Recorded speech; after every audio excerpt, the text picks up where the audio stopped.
नमस्कार। उनकी कलम मेरी आवाज़ में आप सभी का स्वागत है।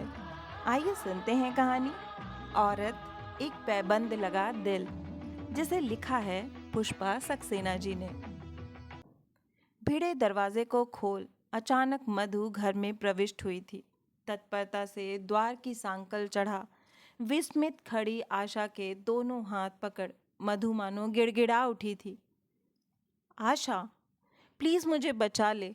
वे लोग मुझे ले जाएंगे। मुझे कहीं छिपा दे आशा। जल्दी कर। बात पूरी करते ना करते मधु की दृष्टि कमरे में अपने को छिपाने लायक स्थान खोजने लगी थी। तू यहाँ कैसे? कब वापस आई? बात क्या है मधु?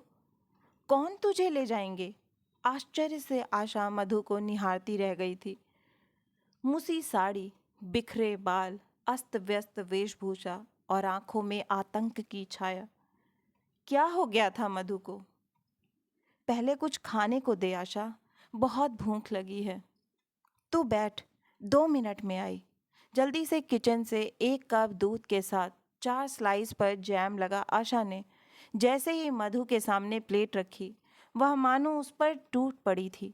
मधु शायद 1 स्लाइस ही खा पाई थी कि द्वार पर किसी ने जोर से दस्तक दी। मधु आतंकित हो उठी थी। अध खाई स्लाइस छोड़ वह सामने खुले आशा के बेडरूम की ओर भागी। वो आ गए आशा, मुझे ले जाएंगे। मुझे बचा ले आशा, मैं उनके साथ नहीं जाऊंगी। तू डरती क्यों है मधु? ये मेरा घर है, तू यहीं ठहर। मैं देखती हूँ कौन तुझे ले जाएगा। आशा ने मधु को आश्वस्त करना चाहा था। द्वार खोलते ही डॉक्टर अग्रवाल के साथ खड़े वार्ड बॉय और नर्स को देख आशा सहम गई। क्या हुआ डॉक्टर? आप यहाँ? सब ठीक तो है? शायद मिसेज अरोड़ा आपके घर आई हैं। हम उन्हें ले जाने आए हैं। डॉक्टर ने सपाट उत्तर दिया था। मिसेज अरोड़ा यानी मधु? क्या हुआ है मधु को डॉक्टर? मुझे अफसोस है, वह अपना मानसिक संतुलन खो चुकी है। आज वार्ड से ना जाने कैसे निकलकर यहाँ आ गई है। पर उनके यहाँ आने का आपको कैसे पता लगा डॉक्टर? उनके पति को विश्वास था इस शहर में वह सिर्फ आपके पास ही आ सकती हैं। मिस्टर अरोड़ा कहाँ हैं? क्या अपनी पत्नी की खोज में वह शामिल नहीं है डॉक्टर? आशा का विस्मय स्वाभाविक था। उन्हें डर था कहीं उनकी शक्ल देखते ही मिसेज अरोड़ा कोई सीन न क्रिएट कर दें। अच्छा, ऐसा क्या किया है उन्होंने? आशा के स्वर में हल्का सा व्यंग घुलाया था। मैडम, इस समय पर्सनल बातें डिस्कस ना करना ही ठीक है। हमें जल्दी है, कृपया मिसेज अरोड़ा को जल्दी बाहर ले आएं। डॉक्टर का स्वर गंभीर और किसी सीमा तक निर्देशात्मक था। पर doctor, she is perfectly normal. मुझे तो उसके व्यवहार में कोई असामान्यता नजर नहीं आई। आशा ने प्रतिवाद किया था। आप वह बात नहीं समझ सकेंगी मैडम। इन्हें हमारे साथ जाना ही होगा। She is under treatment. यह भी तो हो सकता है किसी खास वजह से एक सामान्य व्यक्ति को पागल सिद्ध करने की कोशिश की जाए डॉक्टर। देखिए मैडम, इन व्यर्थ की बातों के लिए हमारे पास समय नहीं है। आप अगर उन्हें बाहर नहीं बुलाएंगी तो हमें जबरदस्ती करनी पड़ सकती है। मुझे उम्मीद है एक डॉक्टर के निर्णय को आप चैलेंज नहीं करेंगी। डॉक्टर का स्वर क्रुद्ध हो उठा था। ठीक है, पर असल बात का मैं भी पता लगा कर रहूंगी। यह मेरा भी चैलेंज है। आशा के स्वर में आक्रोश स्पष्ट था। Okay, now hurry up madam. Bedroom में अलमारी के पीछे भय से कांपती मधु को देख आशा का हृदय रो पड़ा था। 2 वर्षों में मधु क्या से क्या हो गई थी। इसके नैनों में दहशत थी या विक्षिप्तता के चिन्ह, आशा समझ नहीं सकी थी। मधु, तू घबरा नहीं।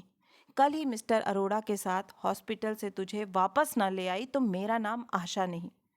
नहीं नहीं, उसे मत लाना। मैं उसे मार डालूंगी। I hate him. I hate that rascal. दोनों हाथों की मुट्ठियां भींच मधु ने दांत पीस डाले थे। उसके उस रूप से शायद आशा डर गई थी। वहीं से आवाज दी थी, डॉक्टर, प्लीज यहाँ आइए। डॉक्टर आशा की आवाज की प्रतीक्षा ही कर रहे थे। तुरंत नर्स और वार्ड बॉय के साथ आ गए थे। उन्हें देखते ही मधु चीख पड़ी, मुझे मत छूना, मैं तुम्हें मार डालूंगी, भागो यहाँ से, भाग जाओ। कमरे में भागती मधु को नर्स और वार्ड बॉय ने पकड़ लिया था। Now come on Mrs Arora, आप मेरे घर चलेंगी ना? मिसेस अग्रवाल आपकी प्रतीक्षा कर रहे हैं। स्नेहपूर्ण स्वर में डॉक्टर ने मधु को दिलासा देना चाहा था। तुम झूठ बोलते हो, तुम सब मुझे कमरे में बंद रखना चाहते हो। मैं नहीं जाऊंगी, मैं यहाँ आशा के पास रहूंगी। तुम सब मेरे दुश्मन हो। जबरन सामने खड़ी एम्बुलेंस में मधु को अंदर कर वार्ड बॉय ने एम्बुलेंस का द्वार जोर से बंद कर दिया था। बंद द्वार के पीछे से आता मधु का चित्कार सहन कर पाना कठिन था। कमरे में वापस पहुंच आशा सोफे पे निढाल पड़ गई थी। अतीत के पृष्ठ खुलते जा रहे थे। विवाहोपरांत पति के साथ रहते आशा ने 3-4 माह ही व्यतीत किए थे कि स्थानीय कॉलेज की प्राचार्या ने आशा को बुला भेजा था। प्राचार्या सविता दीदी की अच्छी मित्र थी। उन्हीं ने आशा के सामने प्रस्ताव रखा था। दिन भर तुम्हारे पतिदेव ड्यूटी पर रहेंगे। 8 घंटे की ड्यूटी करनी होती है ना विवेक को। उतनी देर अकेली घर में बैठी क्या करती रहोगी? कौवे हकाओगी आशा? अभी कॉलेज में वैकेंसी है, समय आसानी से कट जाएगा, हाथ में पैसे आएंगे सो अलग। विवेक से आशा ने जब इस विषय में पूछा तो उसने सहज भाव से स्वीकृति दे दी थी। जैसी हमारी श्रीमती जी की मर्जी, हम तो हुक्म के बंदे हैं। नाटकीय अंदाज में विवेक ने कंधे उचकाए थे। अगले सप्ताह से आशा कॉलेज जाने लगी थी। नियुक्ति अस्थायी थी, पर आशा के ब्रिलियंट कैरियर के प्रति प्राचार्या पूर्ण आश्वस्त थी। तुम्हें तो इंटरव्यू में कोई रिजेक्ट कर ही नहीं सकता आशा।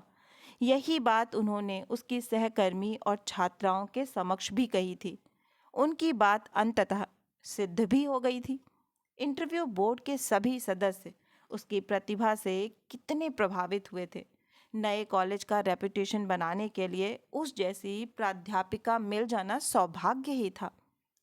कॉलेज में पहले ही दिन आशा की धाक जम गई थी। लड़कियों ने उसे परेशान करने के लिए जितनी भी योजनाएं तैयार कर रखी थीं, उन्हें विफल कर वह सफल सिद्ध हुई थी। स्टाफ रूम में मधु अरोड़ा ने साहस से पूछा था, कहिए मिसेस सिन्हा, कैसा एक्सपीरियंस रहा? लड़कियों ने ज़्यादा परेशान तो नहीं किया? जी नहीं, इतना तो एक्सपेक्टेड था। शायद उन्हें निराश होना पड़ा। आशा हल्के से मुस्कुरा दी थी। चलो, कोई तो मेरा जोड़ीदार आया। आज तक मेरे अलावा सबकी कई दिनों तक इन लड़कियों ने छुट्टी कर दी थी, है ना मिसेस रस्तोगी? मधु के स्वर में स्पष्ट गर्व का पुट था। हाँ भाई, तुम ठहरी स्मार्ट महिला, पर मिसेस सिन्हा, आपने उनकी योजनाएं कैसे विफल की? मुझे तो कम से कम 2 सप्ताह क्लास नहीं लेने दी थी। श्रीमती रस्तोगी के स्वर में मधु के लिए व्यंग और आशा की सफलता के प्रति विस्मय था। दरअसल हम भी तो अपनी लेक्चरर्स को पहले कुछ दिन इसी तरह परेशान किया करते थे ना। हल्की शैतान मुस्कान आशा के अधरों पर तिराई थी। अच्छा, तो आप भी उस्ताद थीं? भाई, हमने तो अपनी अध्यापिकाओं को बस आदर देना ही जाना। हमारे जमाने में दूसरा कल्चर था। आज तो बस क्या कहें, जमाना बदल गया है। मिसेस रस्तोगी ने सांस छोड़ी। सच मिसेस रस्तोगी, इसलिए तो लड़कियां आपको इतना सम्मान देती हैं। हमें देखकर तो ये अभिवादन तक नहीं करती। अन्य प्राध्यापिकाओं की ओर आंख से व्यंग्यात्मक इशारा कर मधु अरोड़ा गंभीर बनी बैठी रही थी। मिसेस रस्तोगी के मुख पर संतुष्टि की मुस्कान आ गई थी। अन्यों को मुस्कुराहट छिपानी पड़ी थी। आइए मिसेस सिन्हा, आपका पहला दिन है, एक कप कॉफ़ी हो जाए। मधु अरोड़ा ने आशा को कॉलेज कैंटीन के लिए आमंत्रित किया था। मधु अरोड़ा के साथ आशा को उठते देख फिलॉसफी की लेक्चरर समनिष्ठा घोष भी साथ हो ली। भाई, कॉफ़ी की तलब तो अपन को भी हो रही है। कॉफ़ी तू पिलाएगी ना मधु? यह भी भला कोई पूछने की बात है? अरे, मधु के रहते किसकी मजाल की पेमेंट का दुस्साहस करे। मिसेस बजाज ने पता नहीं व्यंग किया था या वही सत्य था। आशा समझ नहीं सकी थी। हाँ हाँ, जाइए जाइए, इस उम्र में चाय कॉफी ही तो चलेगी। मिसेस रस्तोगी कुछ क्षुब्ध थी। आप भी आइए ना, आशा ने सादर आमंत्रित किया था। ना भाई, हमें तो छोड़ दो। इतना करेक्शन वर्क रहता है ना, जाने लोगों के पास इतना फ्री टाइम कहाँ से आ जाता है। मिसेस रस्तोगी ने व्यस्तता जताई थी, पर उनकी आंखों में आशा के लिए स्नेह जरूर छलक आया था। स्टाफ रूम से बाहर आते ही मधु ने मुंह बिचकाया था। फनी लेडी, ऐसा जताती है जैसे सारी दुनिया का भार इन्हीं के कंधों पर है। चाय पीने जाएंगी तो मानो कॉलेज ढह जाएगा। छोड़ भी उनकी बात, अरे रिटायरमेंट के नज़दीक हैं बेचारी। वैसे भी हिंदी में करेक्शन वर्क होता भी ज़्यादा है। समनिष्ठा ने मिसेस रस्तोगी के प्रति सहानुभूति जताई थी। कॉफ़ी पीती मधु ने आशा से पूछा था, कहाँ रहती हो? लगता है न्यूली मैरिड हो। बस 4 महीने पहले मैरिज हुई है। सेक्टर 6 के ए ब्लॉक में विवेक को घर मिला है। आशा के चेहरे पर हल्की लालिमा छा गई थी। भाई, तुम तो जूनियर ठहरी। आशा पुकारूं तो कोई ऑब्जेक्शन तो होना नहीं चाहिए। दूसरे तुम हमारी पड़ोसिन भी हो, अतः व्यर्थ की औपचारिकता त्याग देना ही ठीक होगा। हम भी तुम्हारे ए ब्लॉक के 50 नंबर के वाशिंदे हैं। यह तो बहुत ही खुशी की बात है। और हाँ, आप मुझे आशा ही पुकारें, मैं मधु कहूँ तो। नाम भर की मधु, अतः जरूर पुकारो, पर यहाँ सबका ख्याल है मैं मधु के स्थान पर विष वर्षा करती हूँ। ठीक कहा ना शर्मनिष्ठा? मधु हंस पड़ी थी।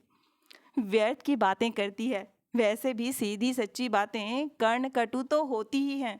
समनिष्ठा ने बात टाल दी थी। तो भाई आशा, कॉलेज आना जाना कैसे करोगी? क्या अपनी नई नवेली को श्रीमान जी लेने पहुंचाने आएंगे? अरे उन्हें अवकाश कहाँ, प्लांट में 8 घंटों की ड्यूटी करनी होती है। आशा के स्वर में मायूसी झलक आई थी। शुक्र मना जनरल शिफ्ट में है। अगर नाइट ड्यूटी होती तो करवटें बदलते सारी रात गुजारनी पड़ती। अरोड़ा साहब को तो कभी कभी 12-14 घंटे की इमरजेंसी ड्यूटी करनी पड़ जाती है। हाँ, तो ऐसा करते हैं, हम साथ रिक्शा शेयर कर लें। तेरा नंबर क्या है? मधु एकदम अनौपचारिक हो उठी थी। वैसे भी आशा की माँ हमेशा कहती थी, पंजाब में छोटों को तू पुकारते हैं। आशा मधु के अपनत्व से भीग उठी थी। पहले दिन से ही आशा मधु के नज़दीक आती गई थी। दोनों की बढ़ती निकटता देख मिसेस रस्तोगी ने एक बार आशा को अलग बुला अपनेपन में समझाना चाहा था। अभी नई आई हो, इसलिए बता रही हूँ, ये मधु अरोड़ा बड़ी अहंकारी है। अपने आगे किसी को कुछ समझती ही नहीं। पति के 2 नंबर के पैसों पर बड़ा घमंड है। जब तक दूसरों का अपमान कर न दे, इसको चैन ही नहीं। किसी से इसकी पटरी नहीं बैठती। तुम अपनी यूपी की हो, इसीलिए सावधान कर रही हूँ, वरना मुझे क्या किसी से लेना देना। मुझे तो ऐसी नहीं लगती। मधु दिल की बहुत ही साफ है, बस जरा मुंहफट जरूर है। मिसेस रस्तोगी के मुंह पर आई वितृष्णा आशा ने पहचान ली थी। मधु अरोड़ा के विषय में प्रायः अधिकांश प्राध्यापिकाओं की यही धारणा थी। उनकी उस धारणा के लिए मधु काफ़ी सीमा तक उत्तरदायी थी। दूसरों की वस्तुओं में मीन मेख निकाल मधु अपनी या अपनी वस्तुओं की श्रेष्ठता का बखान ज़रूरत से ज़्यादा कर जाती थी। आत्म प्रशंसा के अतिरिक्त दूसरों से भी वह अपनी प्रशंसा की अपेक्षा रखती थी। उसकी इसी दुर्बलता की पीठ पीछे हंसी भी उड़ाई जाती थी। व्यंजन बनाने में भी मधु सचमुच कुशल थी, पर कभी पूल लंच में उसकी कटु आलोचना असंभव हो उठती थी। बाबा रे शीला, तेरे ये छोले खाते ही अरोड़ा साहब तो प्लेट तोड़ देंगे। मेरे बनाए छोले ऐसे होते हैं कि लोग उंगलियां चाट जाएं। खिसियाकर शीला गुप्ता ने अपना कटोरदान मधु के आगे से हटा लिया था। हम कौन सा अरोड़ा साहब को ये छोले खिलाने जा रहे हैं? हमारे यहाँ ऐसे ही पसंद किए जाते हैं। आंखें पनिया आई थी। छी मधु, यूं ही छेड़ती रहती है। अच्छे भले तो बने हैं। ला शीला, मुझे दे। धीरा सान्याल ने शीला गुप्ता का पक्ष लिया था। कभी मधु के घर की सज्जा की किसी ने तारीफ की नहीं कि उसका रिकॉर्ड चालू हो जाता था। मेरी संभाल ऐसी है कि बरसों पुरानी चीज भी एकदम नई लगती है। ये देख, इस फ्लावर वॉन्च को मैंने दिल्ली की एक बुटीक शॉप से खरीदा था। चमका कर इसकी शक्ल ही बदल डाली है। अगर वह शॉप की मालकिन यहाँ आ जाए तो अपना ही फ्लावर वॉन्च पहचान नहीं पाएगी। गर्व से मधु का मुख दमक उठता था। उसकी ऐसी ही बातों पर किसी ने व्यंग किया था, मिस्टर अरोड़ा को कहीं ऐसे संभाल चमका के ना रखना मधु, कि वह तो नए बने रहें और तू पुरानी पड़ जाए। क्या बात करती है माया, मैं पुरानी पड़ जाऊं? Can you guess my age? उत्सुकता से मधु ने अपनी दृष्टि माया ठाकुर पर निबद्ध कर दी थी। शायद 22 या 23। माया ठाकुर ने जानकर मधु को बनाना चाहा था। क्या 22? अरे सलवार कमीज में तो मधु बस 16-17 की ही लगती है। मिसेस रस्तोगी को भी इस चुहल में आनंद आ रहा था। मिसेस रस्तोगी की बात पर मधु खुलकर हंस पड़ी थी। अरोड़ा साहिब भी यही कहते हैं कि मैं आज भी वैसी ही हूँ जैसी शादी के समय थी। बट यू नो ना, आई एम नियरिंग 30। माया ठाकुर की ओर देख मधु ने बात समाप्त की थी। यंग दिखने का क्या राज है, हमें नहीं बताएगी मधु? उसे बनाने में कुछ को आनंद आता था। एक राज की बात बताऊं? अरोड़ा कहते हैं लेडीज 30 में ब्लूम करती हैं। ओह, तो इसलिए आप खिल रही हैं मिसेस अरोड़ा? या खुदा, हमें भी जल्दी 30s में पहुंचा। युवा शमीम ने इबादत में दोनों हाथ ऊपर उठा दिए थे। मेरे रूप का राज कोई खास चीज नहीं है, बस त्वचा की खास केयर लेनी पड़ती है।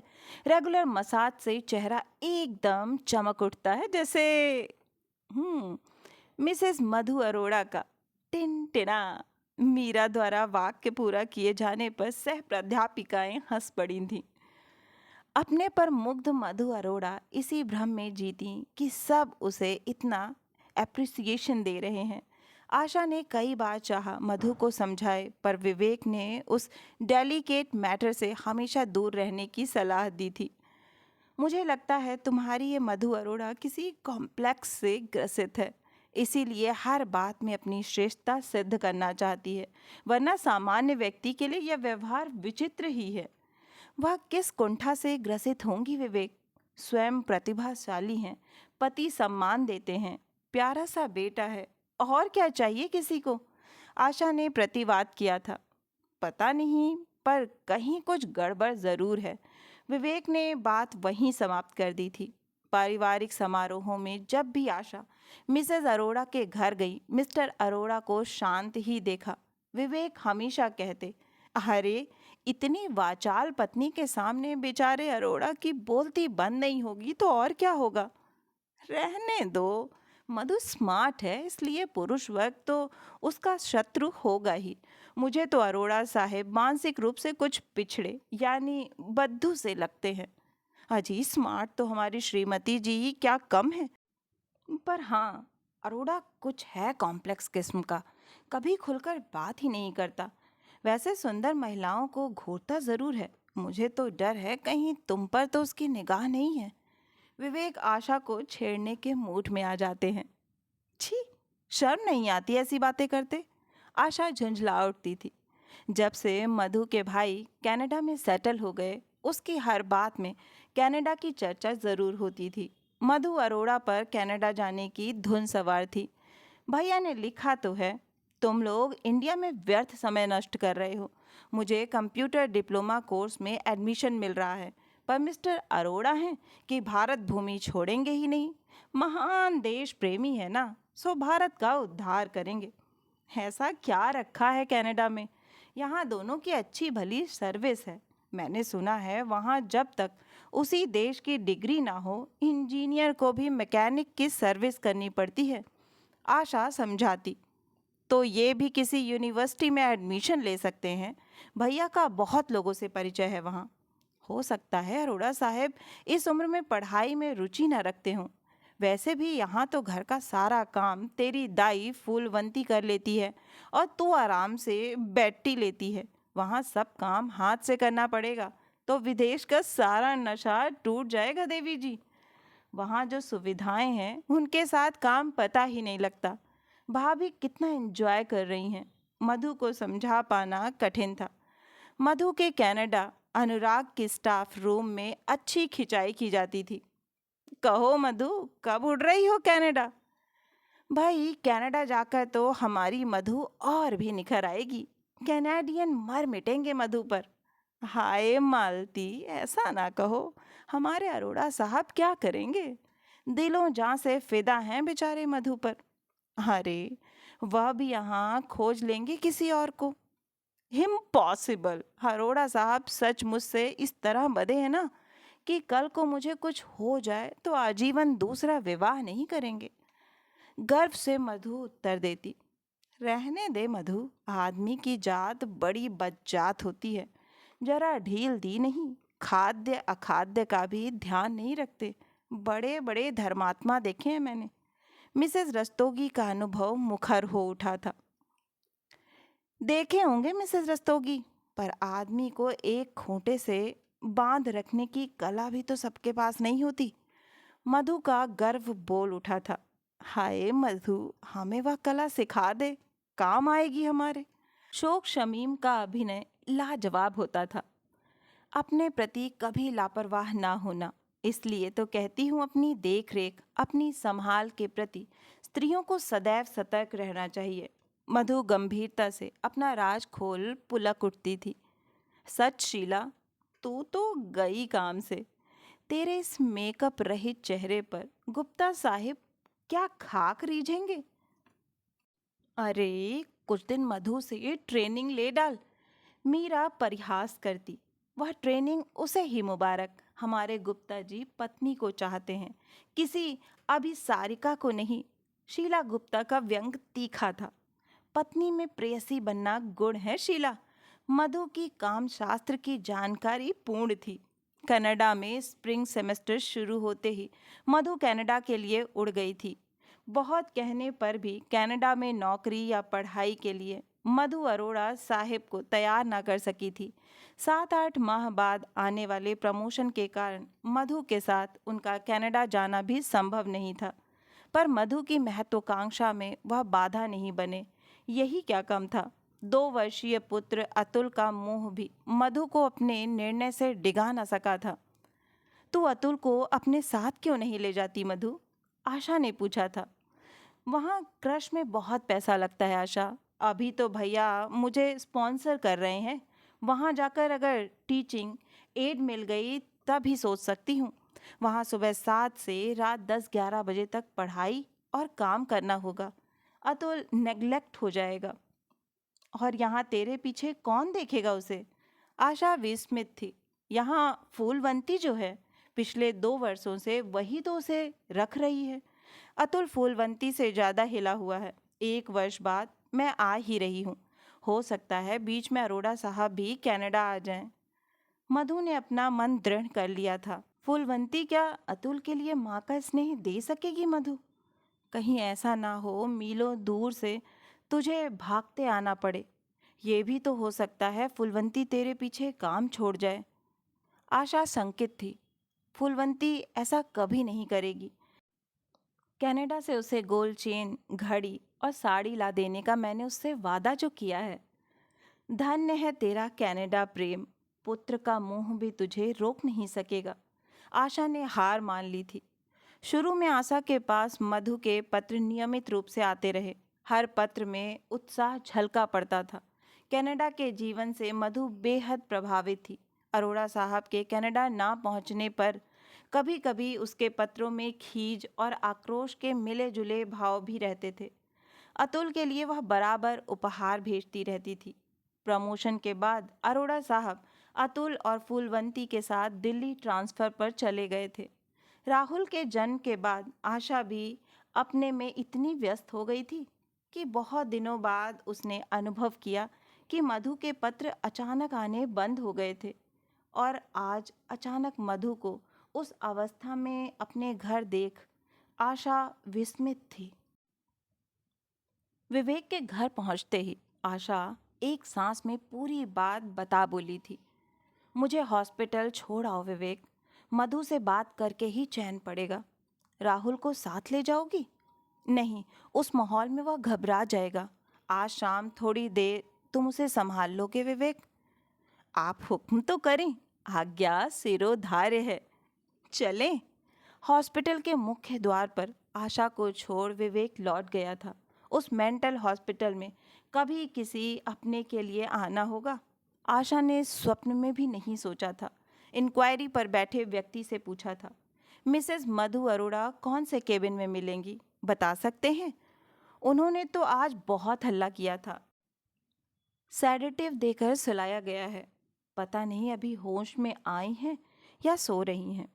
थोड़ा वेट करना होगा मैडम, अभी नर्स को बुलाता हूँ। वार्ड बॉय से नर्स बुलाने को कह उस व्यक्ति ने पूछा था, आपकी रिश्तेदार हैं अरोड़ा मेम साहिब? जी हाँ। नहीं, मेरी सखी हैं। आशा हड़बड़ा गई थी। बड़ा दुख है, इस बीमारी से तो मृत्यु भली। जानते हैं, अपने बेटे तक को नहीं पहचान सकी मिसेस अरोड़ा, साफ इनकार कर दिया। क्या? मधु ने अतुल को नहीं पहचाना? कहाँ पहचाना? 4 दिन पहले मिस्टर अरोड़ा बेटे के साथ आए थे। तो जानती हैं क्या कहा आपकी सहेली ने? कह दिया या उनका बेटा नहीं, किसी फूलवंती का बेटा था। जोर जोर से चिल्ला रही थी, ले जाओ इसे, यह मेरा बेटा नहीं। अब आप ही सोचिए, माँ बेटे को ना पहचान सके तो जीवन व्यर्थ हुआ ना। वह व्यक्ति आशा की प्रतिक्रिया की प्रतीक्षा कर रहा था। क्या कहा? फूलवंती का बेटा? हाँ मैडम। बेचारा बच्चा डर कर बाप के सीने से चिपक गया, पर माँ ने उसे हाथ नहीं लगाया। नर्स के आते ही आशा को मधु के पास ले जाने के निर्देश दे वह व्यक्ति दूसरे प्रतीक्षारत व्यक्ति की ओर उन्मुख हो गया था। पीले मलिन मुख के साथ आंखें मूंदे मधु बिस्तर पर निश्चेष्ट पड़ी थी। आशा का हृदय उसके प्रति द्रवित हो उठा था। बहुत स्नेह से उसके माथे की लट हटाती आशा ने हौले से पुकारा था, मधु। धीमे से सप्रयास आंखें खोल मधु ने आशा को ताका था। आंखों में पहचान उभरते ही वह उठकर बैठ गई थी। आशा, तू मुझे यहाँ से बाहर ले चल। मधु के स्वर की करुणा आशा को छू गई थी। अभी ले चलूंगी, पर तू जरा अपने को संवार तो ले। ये बाल कैसे बिखरा रखे हैं, ना जाने कब से कंघी नहीं की है। ला जरा कंघी तो दे, तेरे बाल बना दूं, तभी तो बाहर चलेंगे ना। अपने को संभाल लूं, इससे क्या होगा आशा? प्रश्न ने आशा को असमंजस में डाल दिया था। क्या होगा तुझे बताना होगा मधु। अरे अरोड़ा साहब निहाल हो जाएंगे पगली। आशा ने परिहास करना चाहा था। कहाँ है वह? मैं उसे मार डालूंगी। आई विल किल हिम। मधु असंतुलित हो उठी थी। छी, भला ऐसी अपशकुनी बातें की जाती हैं मधु? अरोड़ा साहब तेरे लिए कितने परेशान हैं जानती है? सब जानती हूँ, सब जान गई हूँ, तभी तो। मैं पागल नहीं हूँ आशा, या उसके प्रति मेरा आक्रोश, मेरी घृणा है, समझी? ऐसा आक्रोश जो बेटे को भी भुला दे। बेटा? क्या तू अतुल की बात कर रही है? कहाँ है मेरा अतुल, मेरा बेटा? मधु का स्वर व्याकुल हो उठा था। 4 दिन पहले अरोड़ा साहब के साथ आए अपने बेटे को पहचान क्यों ना सकी थी तू मधु? पागलपन के अलावा उसे और क्या कहा जाए, तू ही बता। उसके साथ मेरा बेटा कैसे आ सकता था आशा? वह तो फूलवंती के बेटे को गोद में लाया था। मैंने पहचानने में भूल नहीं की थी। वह मेरा बेटा नहीं था, नहीं था। मधु का स्वर फिर आवेशपूर्ण हो उठा था। मेरी कुछ समझ में नहीं आ रहा मधु। याद कर, तू अपने बेटे को फूलवंती के पास छोड़ गई थी। वही तेरा बेटा है अतुल, अब 3.5 वर्ष का हो गया है, समझी? तू नहीं समझ पा रही है आशा? क्या नहीं समझ पा रही हूँ? इसमें ऐसा है ही क्या? इसी में तो मेरे पूरे जीवन की पराजय है आशा। जीवन भर जिस जीत पर गर्वित रही, उसका ऐसा भयंकर अंत। पहेली ना बुझा मधु, अपनी आशा से भी साफ साफ बात नहीं करेगी। याद है आशा, कनाडा जाते समय मैं अतुल को फूलवंती की देखरेख में छोड़ गई थी। हाँ, फिर? जानती है मुझे अचानक क्यों लौटना पड़ा था? जान कैसे पाती? कनाडा जाकर तूने हमें भुला जो दिया था। एक पंक्ति भी लिखी थी। मुझे तो यह भी नहीं पता था तू यहाँ इसी शहर में है। आशा के स्वर में मान झलक आया था। इस शहर में थी नहीं, लाई गई हूँ मेंटल हॉस्पिटल में इलाज के लिए। पागल ठहरी ना? कौन कहता है तू पागल है? एकदम ठीक तो है। ठीक कहाँ हूँ? शायद जीवित भी नहीं रह गई हूँ। तब क्या बातें तेरा भूत कर रहा है? हम मर तो उसी दिन गई जब नेहा के पत्र पर दिल्ली लौटी थी। नेहा तेरी बहन ना? क्या अतुल बीमार था या मिस्टर अरोड़ा? आशा का वाक्य अधूरा ही रह गया था। अतुल नहीं, उसका पिता नामधारी जीव मानसिक संतुलन खो पागल हो गया था। नहीं, गलत कह रही हूँ। वह हमेशा से ऐसा ही था। मैं उसके मुखौटे में छिपे असली चेहरे को नहीं पहचान सकी थी आशा। फिर वही बकवास शुरू कर दी। चलो बाहर चलते हैं। मैं बकवास नहीं कर रही आशा। वह काम पिपासु मेरी अनुपस्थिति में फूलवंती के साथ। Oh no, I will kill him. मुठ्ठियां बांध मधु दांत पीसने लगी थी। उसकी विकृत मुखाकृति देख आशा डर गई थी। मधु, होश में आओ। मधु, नर्स। मुझे कुछ नहीं हुआ ऐसा, और अब होने को शेष भी क्या रह गया है? अपने नीचे के अधर को दांत से दबा मधु संयत होने की चेष्टा कर रही थी। पर तूने अपना ये क्या हाल बना डाला है मधु? याद है हम सब तेरी ड्रेसेस देख ईर्ष्या करते थे। वो सब झूठे पहनावे थे, मेरी पराजय के साक्षी। मैंने अपनी सारी साड़ियाँ तार तार कर दी। अब तो शायद उनके चिथड़े भी शेष नहीं बचे होंगे आशा। हाय मधु, उन्हें फाड़ते तेरा जी नहीं फट गया? तेरी तो एक एक साड़ी की कोई ना कोई कहानी हुआ करती थी। किस दिल से तूने उन्हें तार तार किया होगा? दिल तो पहले ही तार तार हो गया था आशा। नेहा का पत्र पाते ही पहली फ्लाइट से दिल्ली पहुंची थी। भैया भाभी वैंकूवर गए हुए थे। उनके नाम एक चिट छोड़ आई थी। दिल्ली किसी को खबर देने का भी समय नहीं था। टैक्सी ले सीधे घर पहुंची थी। दिल धड़क रहा था, ना जाने क्या अनहोनी मिले।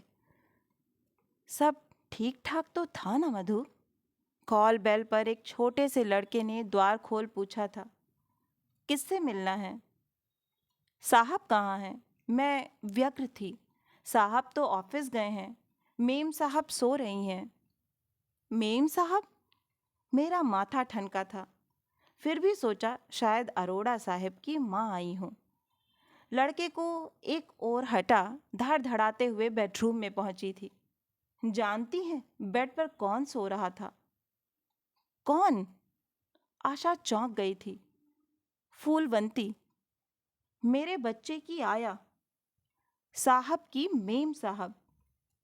पर मधु, अक्सर मालकिन की अनुपस्थिति में आया उनके बिस्तर पर सो जाती हैं। तूने उसे डांट कर भगा नहीं दिया था? मैं भगा देती अपने पति की प्रियतमा को, उनकी प्रेयसी को। तेरा दिमाग सचमुच खराब हो गया है। वितृष्णा आशा के मुख पर लेक गई थी। हाँ हाँ, मेरा ही दिमाग खराब है। सब यही कहते हैं, तू भी वही कहेगी। मेरा कोई नहीं है। मधु रो पड़ी थी। मुझे माफ कर दे मधु, मेरा वह मतलब नहीं था। I am sorry. पूरी बात जानती तो मेरा दुख जान पाती। मधु सहज होने का प्रयास कर रही थी। जानती नहीं, पर कल्पना तो कर सकती हूँ। तूने अरोड़ा साहब को आड़े हाथों लिया होगा। घर में महाभारत का दृश्य बन गया होगा। आशा ने परिहास किया था। मुझे देखते ही फूलवती का मुंह स्याह पड़ गया था। डांटने के लिए मुंह खोला ही था कि दृष्टि उसके उभरे पेट पर पड़ गई थी। अनहोनी घट चुकी थी। वह 2 टके की छोकरी मेरी सौत ही नहीं, मेरे अतुल के लिए सौतेला भाई या बहन जनने वाली थी। हे भगवान, अरोड़ा साहब ने तो हद ही कर दी। आशा का स्वर घृणापूर्ण था। नहीं आशा, हद यही नहीं थी।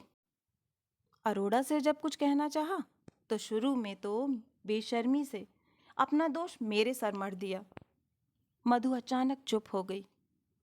भला इसमें तेरा क्या दोष था? ये तो उनका तेरे प्रति सरासर अन्याय था मधु। पर उसने इसे अन्याय कहाँ स्वीकारा? कहा था भूल मेरी ही थी, अपनी साड़ियाँ फूलवंती को क्यों दी? मेरी साड़ियों में आवृत फूलवंती को वह मधु समझने की भूल कर बैठा था। बस कहता है मेरी साड़ियाँ फूलवंती की गठी फिगर पर बहुत फपती थीं। और आशा, मैं अपनी फिगर पर सदैव गर्व करती रही। मधु के होंठ कांपने लगे थे। इस तरह की बातें कोई नॉर्मल व्यक्ति कर ही नहीं सकता। मुझे लगता है अरोड़ा साहब जरूर असामान्य हो गए हैं। आशा क्रुद्ध हो उठी थी। उनका कहना है मैं ज़रूरत से ज़्यादा डोमिनेटिंग हूँ। He was treated like a slave. मुझे बेटे की भी परवाह नहीं। मेरी कमी उस जाहिल गंवार फुलवंती ने पूरी की थी। तू ही बता आशा, क्या मैं कनाडा रंगरलिया मनाने गई थी? मधु ने अपनी दृष्टि आशा के मुख पर टिका दी थी। पर मधु, कहीं तो तेरी भी गलती थी। एक युवा लड़की के साथ अरोड़ा साहब को अकेले छोड़ जाना क्या ठीक था? कौन कहाँ गलत था क्या पता। मुझे अपने अभिजात्य का कितना अभिमान था। हमेशा यही सोचती रही, मेरे सुसंस्कृत परिवार को गंदगी छू भी नहीं सकती। अपने पति पर कितना विश्वास था। मेरे ना रहने पर भी वह मुझे नहीं भुला सकेंगे। देवता का स्थान दिया था उस व्यक्ति को। मेरे विश्वास को चूर चूर कर दिया। कीचड़ में आपादमस्तक स्नान कर अब वह व्यक्ति मेरे लिए सर्वथा अस्पृश्य हो गया है आशा। कभी कभी जरूरत से ज़्यादा निर्देश भी बंधन बन जाते हैं। तो उन्हें क्या बहुत टोकती रहती थी मधु? शायद उन्होंने प्रतिक्रिया की हो। आशा ने समझाना चाहा था। ऐसी प्रतिक्रिया कि घर ही उजड़ जाए।